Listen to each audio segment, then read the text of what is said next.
चलो welcome dear student. आज हम इनकम फ्रॉम सैलरी के लेक्चर नंबर 2 में है। फर्स्ट लेक्चर में हमने क्या क्या देखा कि कौन से इनकम को हम बोलेंगे income from salary.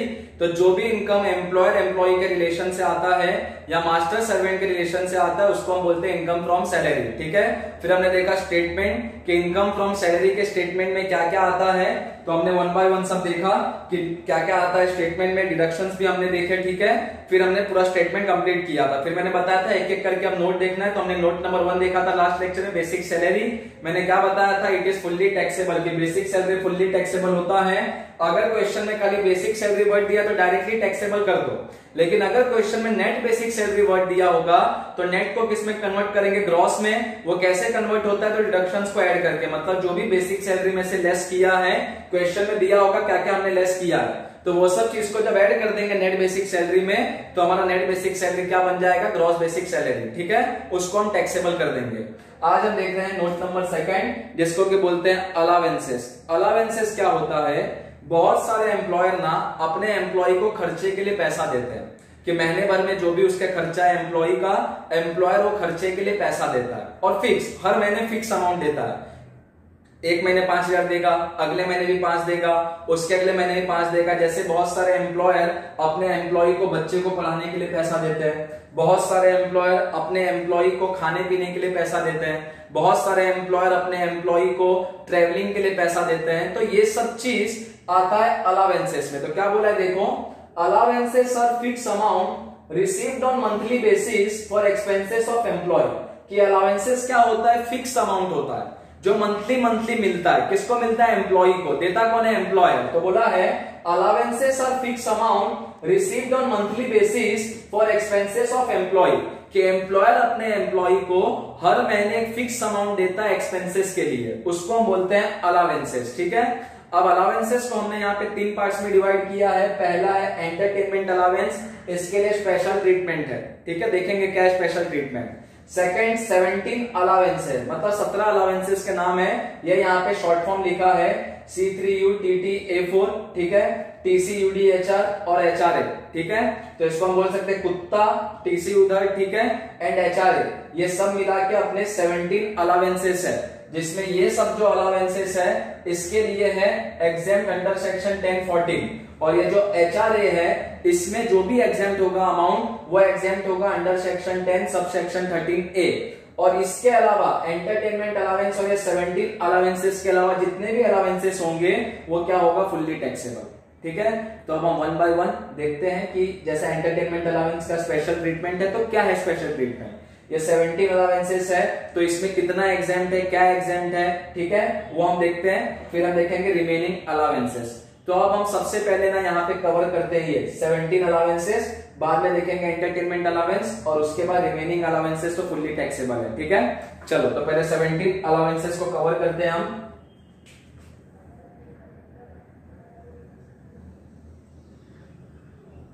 Seventeen allowances जो है उसमें हम सबसे पहले कवर करेंगे ये जो अपना हमने यहाँ पे C3UTTA4 लिखा कुत्ता, इसको कवर करते हैं। ठीक है। तो चलो सबसे पहले उसको कवर करते हैं, फिर HRA को कवर करेंगे।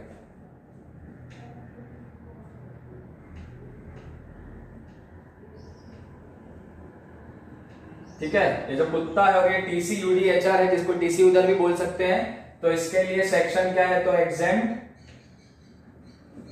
Under section 10 subsection 14। ओके, ठीक है। अब हम इसको आगे बढ़ते हैं, पहले इसको करते हैं। ये जो C3UTTA4 है इसका फुल फॉर्म देखते हैं। ठीक है,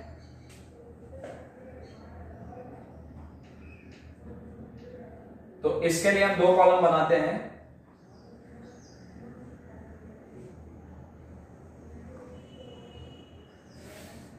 लिस्ट ऑफ अलावेंसेस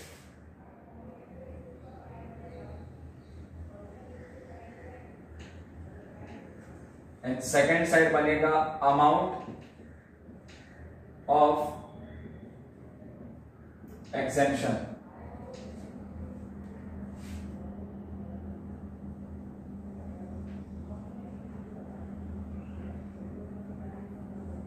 ठीक है, तो लिस्ट ऑफ अलावेंसेस में पहला C1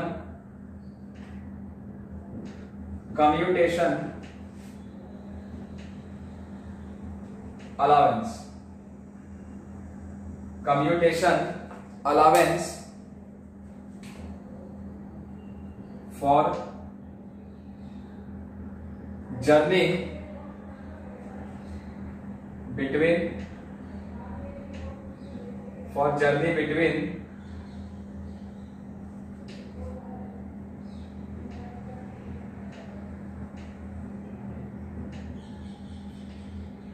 residence to office and office to residence. ठीक है, उसके बाद नॉर्मली और हैंडीकैप, ये दो सेक्शन डिवाइड कर दो।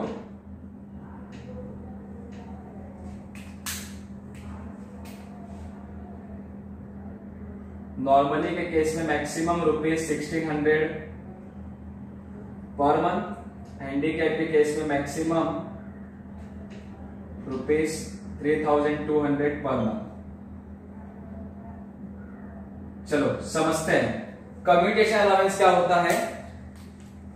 For journey between residence to office, office to residence, बहुत से लोग घर से ऑफिस जाते हैं, ऑफिस से घर आते हैं, तो इतने दूर का जो ट्रेवलिंग का खर्चा होता है, घर से ऑफिस जाने का, ऑफिस से घर आने का, तो एम्प्लॉयर क्या बोलता है अपने एम्प्लॉय को कि तुम्हारा जो भी खर्चा है घर से ऑफिस आने का, ऑफिस से घर जाने का, वो खर्चा हम तुमको देते हैं।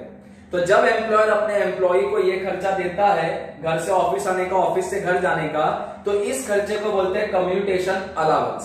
अब गवर्नमेंट क्या बोलता है एम्प्लॉयर को और एम्प्लॉय को? एम्प्लॉयर को बोलता है तुमको तुम्हारे एम्प्लॉय को जितना भी देना है दो, जितना भी देना है।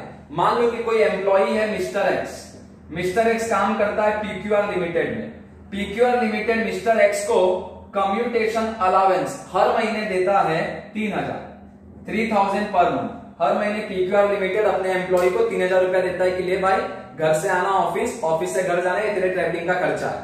अब गवर्नमेंट क्या बोलता है अपने एम्प्लॉयर को, तुमको जितना देना है दो, 3000 देना है 3000 दो, 4 देना है 4000 दो, 3 लाख देना है 3 लाख दो, 30,000 देना है 30,000 दो, जो देना है दो। एम्प्लॉयर कितना भी अपने एम्प्लॉय को दे सकता है कम्यूटेशन अलाउंस, और एम्प्लॉय ले भी सकता है। एम्प्लॉयर देगा तो एम्प्लॉय लेगा क्यों नहीं?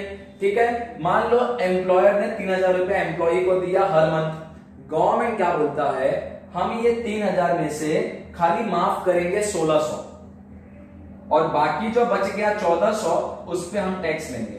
अगर एम्प्लॉय नॉर्मल है तो, अगर यही एम्प्लॉय हैंडीकैप है तो गवर्नमेंट बोलता है कि हम माफ करेंगे 3200।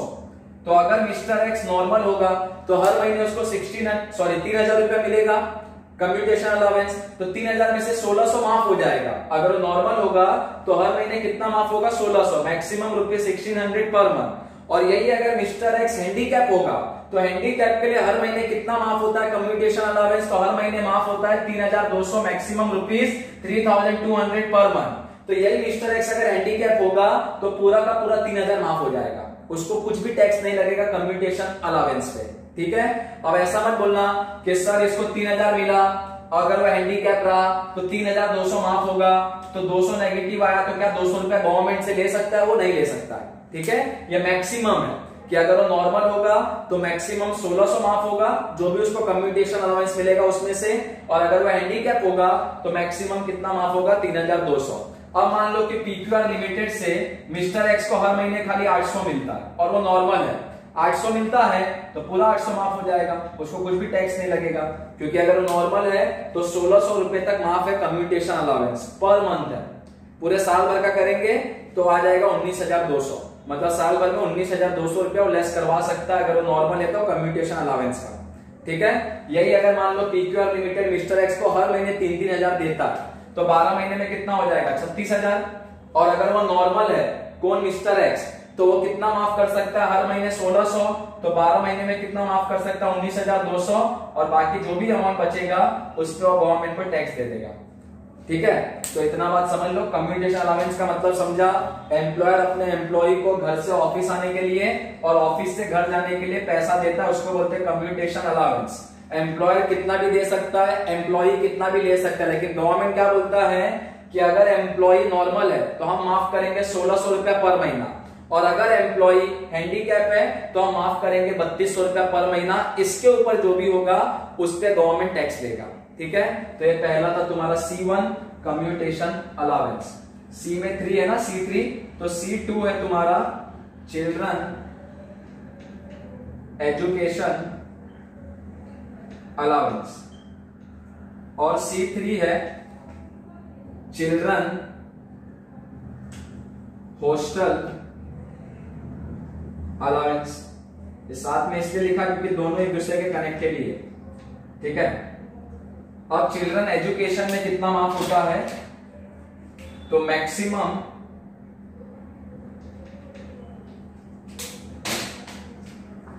₹100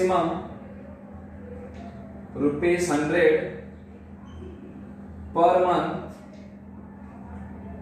पर child, maximum 2 child, maximum 2 child. और हॉस्टल में कितना माफ होता है, तो मैक्सिमम ₹300 पर मंथ पर चाइल्ड, मैक्सिमम ये भी 2 चाइल्ड। ठीक है, अब देखो ये क्या है, ये children education and children hostel. अब मान लो कि कोई एम्प्लॉई है, यही जो नाम लिए थे यही नाम लेते हैं कि मिस्टर एक्स। मान लो मिस्टर एक्स काम करता है पीक्यूआर लिमिटेड में। पीक्यूआर लिमिटेड ना मिस्टर एक्स को हर महीने, मान लो कि मिस्टर एक्स के 3 बच्चे हैं, 3 चाइल्ड है, हर बच्चे के लिए पीक्यूआर लिमिटेड ना हर महीने मिस्टर एक्स को 500 देता है। तो तीनों बच्चे का 500 देता है पर मंथ। किस चीज के लिए देता है, तो मिस्टर एक्स को क्या बोलता है पीक्यूआर लिमिटेड, तुम तुम्हारे बच्चे को पढ़ाओ, हम तुमको हर महीने 500 देंगे। तो पीक्यूआर लिमिटेड हर महीने मिस्टर एक्स को कितना देता है, 500 500 500 3 बच्चे के लिए। ठीक है, गवर्नमेंट क्या बोलता है पीक्यूआर लिमिटेड को, तुम एम्प्लॉयर हो, जितना भी देना है दो। एक्स को बोलता है तुम एम्प्लॉई हो, जितना भी लेना है लो। लेकिन गवर्नमेंट बोलता है कि हर महीने अगर तुम हर बच्चे के लिए 500 लोगे तो लो। मतलब हर महीने मिस्टर एक्स ने कितना ले लिया, 1500 पर मंथ। लेकिन गवर्नमेंट बोलता है हम कितना माफ करते वो भी सुन लो। तो चिल्ड्रन एजुकेशन अलावेंस मतलब ये जो एम्प्लॉई है, अगर इसका बच्चा नॉर्मल किसी स्कूल या कॉलेज में पढ़ता है तो उस केस में मान लो कि तीनों बच्चे के लिए मिस्टर एक्स को 500 मिला, तो गवर्नमेंट कितना माफ करेगा, गवर्नमेंट बोलता है मैक्सिमम ₹100 पर मंथ पर चाइल्ड। मतलब मिस्टर एक्स को तीनों बच्चे के लिए हर महीने 500 मिल रहा है, तीनों बच्चे के लिए। गवर्नमेंट क्या बोलता है कि हम 100 रुपया माफ करेंगे हर महीने। हर महीने मिस्टर एक्स को 500 मिल रहा है, लेकिन गवर्नमेंट बोलता है हम 100 रुपया माफ करेंगे, वो भी खाली 2 बच्चे के लिए। तीसरे बच्चे के लिए वो भी माफ नहीं होगा। तो पहले बच्चे के लिए जो एजुकेशन अलावेंस मिला, चिल्ड्रन एजुकेशन अलावेंस, उसमें 400 रुपए पे टैक्स भरना है। दूसरे बच्चे के लिए भी 400 पे टैक्स भरना है। और तीसरे बच्चे के लिए कितने पे टैक्स भरना है, पूरे 500 पे। क्योंकि गवर्नमेंट बोलता है कि हम 100 रुपया खाली माफ करेंगे पर चाइल्ड के पीछे, लेकिन मैक्सिमम कितना बच्चा, 2 बच्चा। क्योंकि गवर्नमेंट का यही कॉन्सेप्ट है कि एक पेरेंट्स के 2 ही बच्चे होने चाहिए। इसलिए गवर्नमेंट बोलता है कि हम 2 बच्चे का माफ कर देंगे चिल्ड्रन एजुकेशन अलावेंस। वो भी कितना माफ करेंगे, खाली 100 रुपया। अब आप ये बोलोगे कि सर अगर एम्प्लॉयर ने मिस्टर एक्स को खाली 75 रुपीज दिया होता तीनों बच्चे के पीछे, तो खाली 75 लेस करते हैं, वो भी खाली 2 जन का, 3 जन का नहीं। ये मत सोचो कि सर 75 150 ही हुआ तो यहाँ पे और 50 लेस कर देते, नहीं, खाली 2 बच्चे के लिए लेस होगा। ठीक है, वो भी मैक्सिमम कितना लेस होगा, 100 रुपया पर मंथ। ठीक है, यही अगर जो एम्प्लॉई है उसका बच्चा अगर हॉस्टल में पढ़ता है तो हॉस्टल में पढ़ाने के लिए खर्चा थोड़ा ज्यादा लगता है। तो गवर्नमेंट बोला है कि अगर बच्चा हॉस्टल में पढ़ता है तो हम हर महीने कितना माफ करेंगे, 300। तो मान लो मिस्टर एक्स का तीनों बच्चे हॉस्टल में पढ़ते हैं और तीनों बच्चे के लिए 500 मिला, तो तीनों बच्चे के लिए 500 मिला, तो इसमें से 2 बच्चे का 300 लेस हो जाएगा और तीसरे का कुछ भी लेस नहीं होगा। तो आप कितने पे टैक्स देना है, पहले बच्चे के केस में 200 रुपए पे टैक्स देना है, दूसरे बच्चे के केस में भी 200 पे टैक्स देना है और तीसरे बच्चे के केस में पूरे 500 पे टैक्स देना है। ठीक है, तो समझ में आया, children education allowance, children hostel allowance. Education के केस में हर महीने 100 रुपया माफ होगा एक बच्चे के पीछे, और मैक्सिमम कितने बच्चे के लिए माफ करवा सकते हैं, 2 बच्चे के लिए। और हॉस्टल के केस में हर महीने कितना माफ होगा, 300। ठीक है, हर महीने 300 माफ होगा। और कितने बच्चे के लिए होगा, तो ये भी खाली 2 बच्चे के लिए। ठीक है, तो ये था अपना children education and children hostel. तो C3 तो हो गया। C3 के बाद क्या है, C3 के बाद है अपना U, ठीक है। U यहां पे क्या आता है, U स्टैंड्स फॉर, U यहां पे किसके लिए आता है, तो अंडरग्राउंड अलावेंस, अंडरग्राउंड अलावेंस, ठीक है। ये नॉर्मली किसको मिलता है, तो जो कोल माइंस में काम करते हैं, कोल माइंस मतलब जो कोयले की खदान में काम करते हैं, वो लोग नॉर्मली जमीन के अंदर ही काम करते हैं अंडरग्राउंड, तो वहां पे काम करने में डिफिकल्टीज बहुत आता है वो लोगों को, ठीक है। तो अंडरग्राउंड का मतलब ये नहीं कि जो अंडर वाले का अंडरग्राउंड होता है, यहाँ पे ये है कि जो अंडरग्राउंड काम करते हैं कोल माइंस में, कोयले की खदान में, ठीक है, तो वो लोग को काम करने में डिफिकल्टी आता है। तो जो एम्प्लॉयर होता है, जो भी एम्प्लॉय ऐसे अंडरग्राउंड काम करता है, उनको थोड़ा एक्स्ट्रा पैसा देता है, अलावेंस देता है, तो उसको बोलते हैं अंडरग्राउंड अलावेंसेस। और अंडरग्राउंड अलावेंसेस के केस में फिर से गवर्नमेंट क्या बोलता है, हम खाली कितना माफ करेंगे, तो गवर्नमेंट बोलता है हम खाली माफ करेंगे रुपीस मैक्सिमम ₹800 पर मंथ। तो मान लो एम्प्लॉयर अपने एम्प्लॉय को हर महीने 1000 देता है अंडरग्राउंड अलावेंस, तो गवर्नमेंट क्या बोलेगा, 1000 में से हम 800 माफ कर देंगे। सेक्शन क्या है, तो एग्जाम्प्ट अंडर सेक्शन 1014 कि 800 माफ कर देंगे, ठीक है, और बाकी जो 200 बचा गवर्नमेंट बोलेगा इस पे हमको टैक्स दे दो। अब मान लो अगर एम्प्लॉयर अपने एम्प्लॉय को खाली 600 रुपया देता है अंडरग्राउंड अलावेंस, तो ये पूरा 600 माफ हो जाएगा। सेक्शन वही एग्जाम्प्ट अंडर सेक्शन 1014, ये सबके लिए सेम सेक्शन है, एग्जाम्प्ट अंडर सेक्शन 1014, और जो बचेगा कुछ नहीं बचेगा तो गवर्नमेंट को कोई टैक्स ही नहीं देना। मतलब ये जो अमाउंट हम लेस करते हैं इसको एग्जेम्पशन बोलते हैं, ठीक है। और ये एग्जेम्पशन का सेक्शन क्या है, तो under section 10 sub section 14। Clear है, तो ये अपना हो गया अंडरग्राउंड अलावेंस। उसके बाद 2 टी है, पहला टी है उसको बोलते हैं tribal area allowance, tribal area allowance. अब एम्प्लॉयर के पास ना कुछ एम्प्लॉय ऐसे होते हैं जो बहुत पिछड़े हुए एरिया से आते हैं, जिसको बोलते हैं ट्राइबल एरिया। उनको काम पे आने में बहुत डिफिकल्टी होता है, जल्दी बस नहीं मिलता है, ट्रेन नहीं मिलता है, कोई व्हीकल्स नहीं मिलता है, तो उनको काम पे आने में प्रॉब्लम होता है। तो ऐसे एम्प्लॉयज को ना जो एम्प्लॉयर होता है वो पैसा देता है, जिसको बोलते हैं ट्राइबल एरिया अलावेंस, कि भाई तुम ऐसे इलाके में रहते हो तो हमसे थोड़ा एक्स्ट्रा पैसा लो कि तुम सही से काम पे आ पाओ। तो फिर से गवर्नमेंट क्या बोलता है एम्प्लॉयर को, तुमको हर महीने जितना भी देना है ट्राइबल एरिया अलावेंस देते रहो अपने एम्प्लॉय को, कितना भी दो।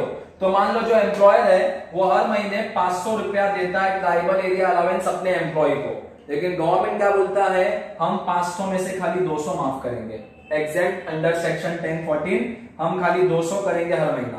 तो हर महीना एम्प्लॉयर अपने एम्प्लॉय को 500 देता है, 500 रुपया इनकम हो गया एम्प्लॉय के लिए, लेकिन एम्प्लॉय वो 500 में से खाली 200 एग्जेम्प्ट करवा सकता है, बाकी 300 पे गवर्नमेंट को क्या देना होगा, टैक्स देना होगा, ठीक है। तो ट्राइबल एरिया अलावेंस के केस में कितना एग्जेम्प्ट होगा मैक्सिमम, तो maximum ₹200 per month. Tribal area के केस में हर महीने खाली 200 रुपया एग्जेम्प्ट करवा सकता है एम्प्लॉय, ठीक है, ओके।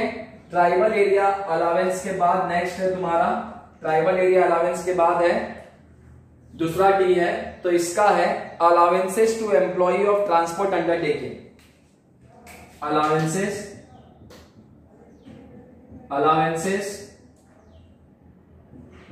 To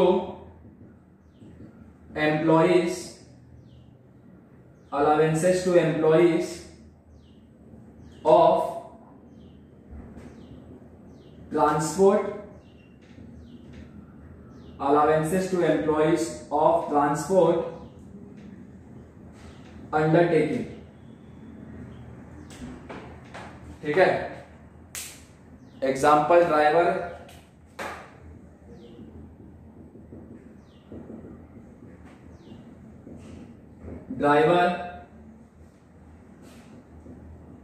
conductor etcetera. अब ये क्या है, allowances to employees of transport undertaking. कोई भी जो ऐसे लोग हैं जो ट्रांसपोर्ट कंपनी में काम करते हैं, एज अ ड्राइवर काम करता हो या एज अ कंडक्टर काम करता हो, ट्रक चलाता हो या बस चलाता हो, ठीक है, तो वो लोगों को अगर कोई भी अलावेंस मिलता है अपने एम्प्लॉयर से, मतलब जो भी लोग ट्रांसपोर्ट कंपनीज में काम करते हैं एम्प्लॉय, उसको कोई भी पैसा अगर अपने एम्प्लॉयर से मिलता है, अपने मालिक से मिलता है, तो उस केस में कितना एग्जेम्प्ट होगा?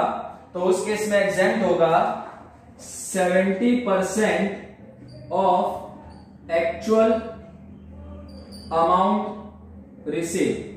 मतलब उनको जो भी अमाउंट मिलता है अपने एम्प्लॉयर से उसका 70% ले लो। तो मान लो अगर किसी एम्प्लॉय को, जो ड्राइवर है ट्रांसपोर्ट अंडरटेकिंग में, उसको उसके एम्प्लॉयर से 10,000 मिलता है, ठीक है, तो 10,000 का 70% ले लो। 10,000 का 70% कितना आएगा? 7,000।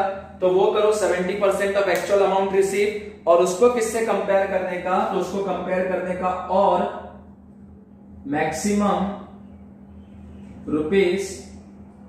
₹10,000 per month, maximum ₹10,000 per month, ठीक है। तो मान लो कोई अगर एम्प्लॉय है जो ट्रांसपोर्ट कंपनी में काम करता है एज अ ड्राइवर, उसको हर महीने 10,000 मिलता है उसके एम्प्लॉयर से, ठीक है, अलावेंसेस के लिए।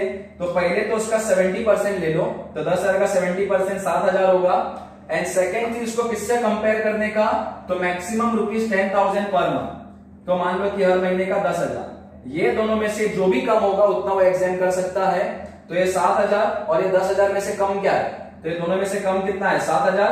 तो ये 7,000 को क्या कर सकता है? वो एग्जेम्प्ट कर सकता है, ठीक है।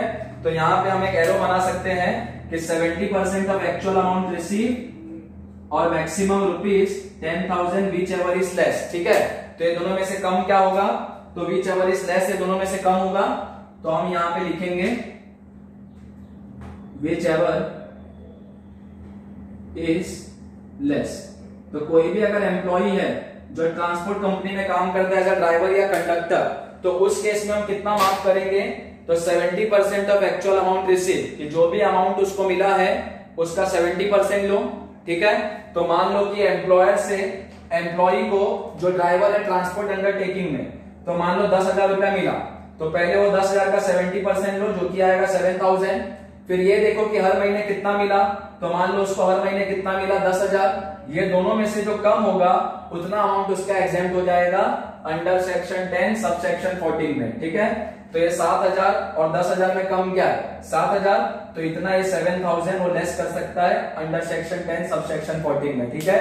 तो ये तुम्हारा डबल टी हो गया, एक था ट्राइबल एरिया अलावेंस और सेकंड वाला टी था तुम्हारा कि allowance to employees of transport undertaking. तो कोई भी अगर ट्रांसपोर्ट कंपनी में काम करता है और उसको जो भी अलावेंस मिलेगा तो उसमें से कितना एग्जेम्प्ट कर सकता है? पहले अलावेंसेस का 70% लो, उसको कंपेयर करने का मैक्सिमम ₹10,000 पर मंथ, दोनों में से जो भी कम होगा उतना वो एग्जेम्प्ट कर सकता है, ठीक है।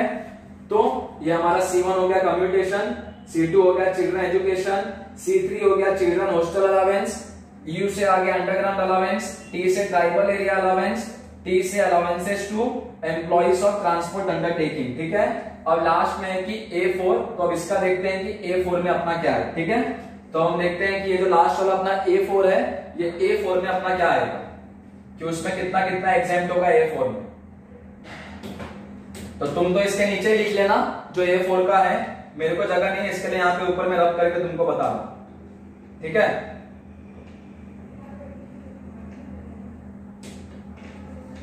A4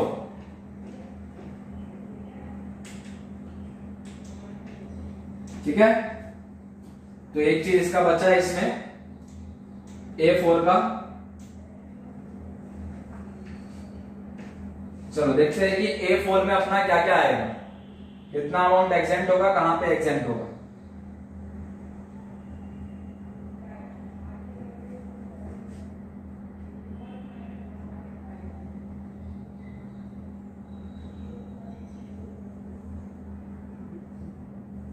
ठीक है। तो नेक्स्ट है कि A4। अब इसका हेडिंग क्या होता है कि allowances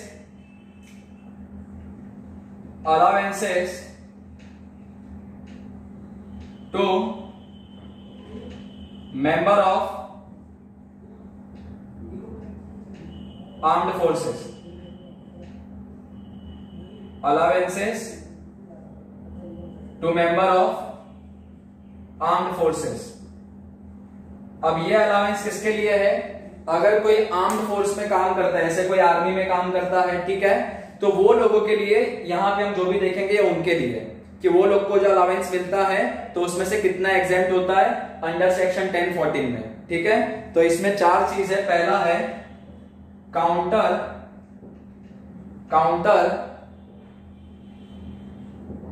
insurgency allowance. Counter insurgency allowance ये कितना माफ होता है? तो ये माफ होता है मैक्सिमम रुपीज 3,900 पर मंथ। तो मान लो कोई आर्मी में है और उनको ये अलावेंस अगर मिलता है काउंटर इंसर्जेंसी अलावेंस, ठीक है, तो उनको कितना भी मिले आर्मी से ये अलावेंस, ठीक है, लेकिन उसमें से गवर्नमेंट खाली कितना माफ करता है? 3,900। मतलब मान लो हर महीने उनको काउंटर इंसर्जेंसी अलावेंस मिलता है 4,500, तो उसमें से 3,900 माफ हो जाएगा और बाकी के 600 पे उनको टैक्स देना होगा। ये पर मंथ का है। नॉर्मली जो अपना स्टेटमेंट बनता है इनकम फ्रॉम सैलरी का 12 मंथ्स का बनता है। तो कुछ नहीं, इसी को मल्टीप्लाई बाय 12 करेंगे, इसी को मल्टीप्लाई बाय 12 कर देंगे, जो अमाउंट आएगा वो टैक्सेबल हो जाएगा।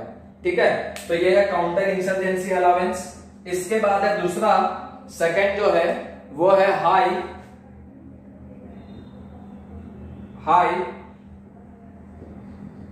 Altitude allowance. High altitude allowance, ठीक है। अब इसमें क्या है? Height 9,000 to 15,000 feet. And second है कि हाइट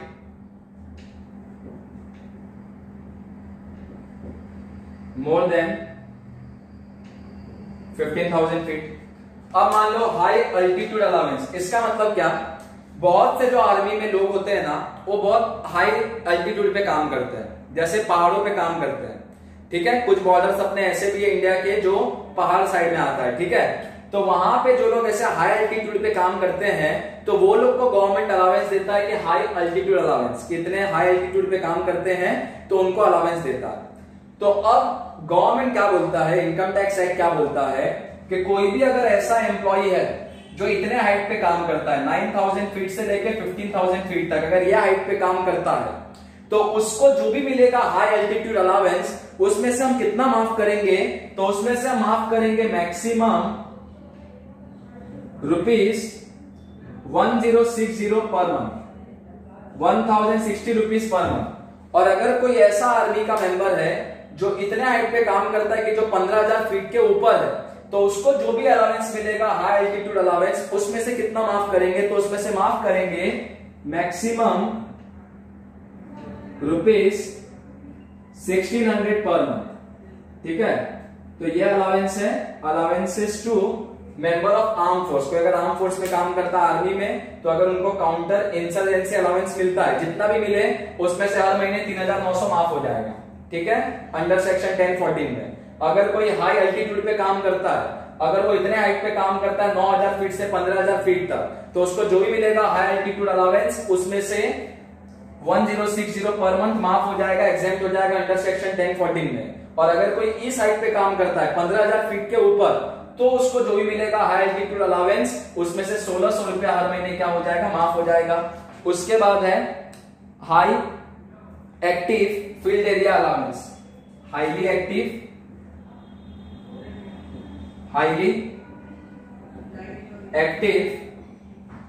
फील्ड एरिया अलावेंस। कुछ आर्मी के लोग होते हैं जो एक्टिव एरियाज में काम करते हैं, हाईली एक्टिव एरियाज में, जैसे कुछ अपने बॉर्डर है इंडिया पाकिस्तान का बॉर्डर, वहां पे कभी भी अटैक्स होता है आर्मी के ऊपर, तो जो भी लोग आर्मी के मेंबर्स ऐसे जगह पे काम करते हैं हाईली एक्टिव फील्ड एरिया में, तो उनको गवर्नमेंट अलावेंस देता है highly active field area allowance. तो गवर्नमेंट उनको जो भी अलावेंसेस दे, highly active field area allowance मतलब जो भी आर्मी से उसको अलावेंस मिले, आर्मी के मेंबर को highly active field area allowance, तो उसमें से माफ कितना होगा? तो उसमें से माफ होगा मैक्सिमम रुपीज 4,200 पर मंथ। हर महीने 4,200 माफ हो जाएगा। ठीक है, तो इसको हम बोलेंगे कि highly active field area allowance. तो मान लो कि कोई ऐसा आर्मी का मेंबर है जो active area, active field area में काम करता है, ठीक है। तो एक्टिव फील्ड एरिया में अगर काम करता है और मान लो उसको वहां के लिए अलाउंस मिलता है कि highly active field area allowance, तो जो भी अलाउंस मिलेगा उसमें से 4200 माफ हो जाएगा पर मंथ, ठीक है। बाकी पे गवर्नमेंट टैक्स लेगा। और लास्ट है तुम्हारा island duty allowance, island duty allowance. अब देखो आर्मी के अंदर कुछ लोग होते हैं जिनका आइलैंड पे ड्यूटी लगता है, अंडमान एंड निकोबार ये सब कुछ आइलैंड है, तो वहां पे भी कुछ लोगों का ड्यूटी लगता है आइलैंड पे। तो आइलैंड पे ड्यूटी लगता है, तो जिन लोग का आइलैंड पे ड्यूटी लगता है आर्मी में, वो लोग को अलग से अलाउंस मिलता है जिसको बोलता है आइलैंड ड्यूटी अलाउंस। तो गवर्नमेंट फिर से यही बोलता है कि जितना भी तुमको आइलैंड ड्यूटी अलाउंस मिलेगा वो लो, वो मना नहीं है, लेकिन गवर्नमेंट उसमें से खाली कितना माफ करेगा, तो गवर्नमेंट उसमें से माफ करेगा maximum rupees, maximum rupees 3250 per month, कि उसमें से गवर्नमेंट खाली हर महीने 3250 रुपया माफ करेगा, किसमें से, जो भी आइलैंड ड्यूटी अलाउंस मिलता है आर्मी के मेंबर्स को उसमें से, ठीक है। तो ये हो गया अपना कुत्ता, मतलब C3UTTA4, ठीक है। इसका हमने फुल फॉर्म देखा। C1 था कम्यूटेशन अलाउंस, मतलब एम्प्लॉयर अपने एम्प्लॉय को घर से ऑफिस, ऑफिस से घर जाने के लिए पैसा देता है। अगर नॉर्मल होगा तो हर महीने 1600 माफ होगा, हैंडीकैप होगा तो हर महीने कितना माफ होगा, 3200। फिर हमने देखा C2 children education allowance, C3 children hostel allowance. Education के केस में अगर एम्प्लॉयर अपने एम्प्लॉय को, बच्चे को पढ़ाने के लिए पैसा देता है तो हर महीने 100 रुपया माफ होगा पर चाइल्ड के पीछे, खाली मैक्सिमम 2 चाइल्ड के लिए। और अगर वही एम्प्लॉय का बच्चा हॉस्टल में पढ़ता है तो हर महीने कितना माफ होगा, 300 रुपया माफ होगा पर चाइल्ड के पीछे, ठीक है, मैक्सिमम 2 चाइल्ड। फिर हमने देखा यू से अंडरग्राउंड अलाउंस, अगर कोई अंडरग्राउंड काम करता है कोल माइंस के अंदर तो उसको अपने एम्प्लॉयर से जो भी अलाउंस मिलेगा उसमें से हर महीने कितना माफ होगा, 800। उसके बाद टी थे ट्राइबल एरिया अलाउंस, कोई अगर ट्राइबल एरिया में रहता है और उसको अगर उसके एम्प्लॉयर से अलाउंस मिलता है ट्राइबल एरिया अलाउंस, तो उसमें से हर महीने कितना माफ होगा, 200। उसके बाद था तुम्हारा A4, ये अलाउंस किसके लिए था, नहीं, और एक टी था कि allowance to employees of transport undertaking. अगर मान लो कोई ऐसा एम्प्लॉय है जो ट्रांसपोर्ट कंपनी में काम करता है, ड्राइवर या कंडक्टर, तो उनको जो भी अलाउंस मिलेगा उसके एम्प्लॉयर से, उसमें से कितना एग्जेम्प्ट होगा, तो पहले जो अमाउंट मिलेगा उसका 70% लो, उसको कंपेयर करो मैक्सिमम रुपीज 10,000 के साथ, दोनों में से जो कम होगा उतना एग्जेम्प्ट हो जाएगा अंडर सेक्शन 1014 में। और लास्ट था A4 allowance to member of arm force, के जो आर्मी में नॉर्मली काम करते हैं, अगर उनको काउंटर इंसर्जेंसी अलाउंस मिलेगा तो हर महीने कितना एग्जेम्प्ट होगा, काउंटर इंसर्जेंसी अलाउंस 3900। अगर उनको हाई एल्टीट्यूड अलाउंस मिलेगा तो अगर वो 9000 फीट से 15000 फीट तक काम करते हैं तो हर महीने उनका कितना माफ होगा, 1060। और अगर वो 15000 फीट के ऊपर काम करते हैं तो हर महीने कितना एग्जेम्प्ट होगा, 1600 एग्जेम्प्ट होगा पर मंथ। उसके बाद highly active field area allowance, अगर कोई आर्मी में ऐसा है जो हाईली एक्टिव फील्ड एरिया में काम करता है तो उनको अगर वहां के लिए अलाउंस मिलेगा तो उसमें से खाली कितना माफ होगा, हर महीने 4200।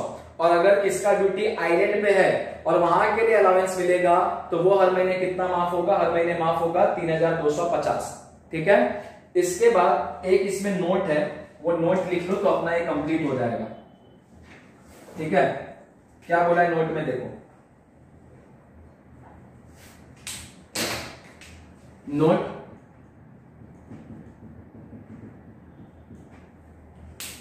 if amount spent is given for C3UTTA4 in the question,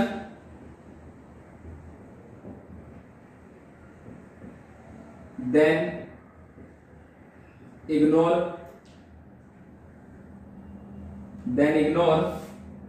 it।